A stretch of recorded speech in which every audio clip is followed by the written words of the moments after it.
Hey, it's Rasul Berry, and I'm here in scenic Central Park in New York City. You know, you can't talk about Central Park without talking about romance and love. Our favorite romantic movies are even filmed here, like When Harry Met Sally, or Breakfast at Tiffany's, or Boomerang, and Brown Sugar. All of these movies are filmed here because there's just a certain love that's in the air. But the reality is that romantic love is not the only type of love.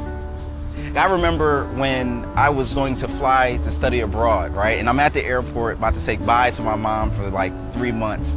And I go to hug her and I just feel her just start to cry in my arms. And I was like, man, this woman loves me.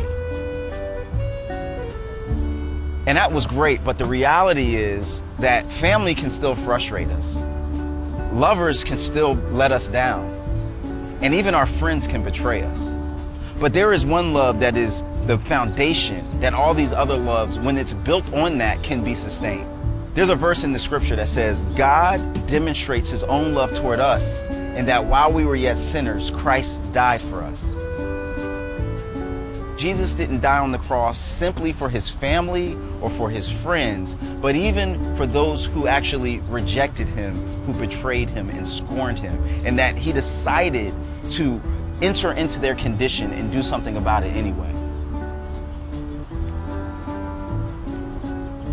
It reminds me of stories that we know in our own culture, like during the Civil Rights Movement, Reverend Martin Luther King Jr. was often asked, why did he continue to preach a sermon on loving your enemies, even in the midst of being attacked, being threatened, and ultimately being assassinated for the good of others? He said this, love is the only force that can transform an enemy into a friend.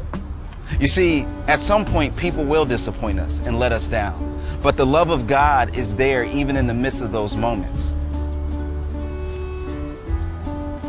The Bible asks this one question. It says, can anything separate us from the love of God? And then it quickly answers, not our past, nothing in our present, nor in our future could ever separate us from the love of God.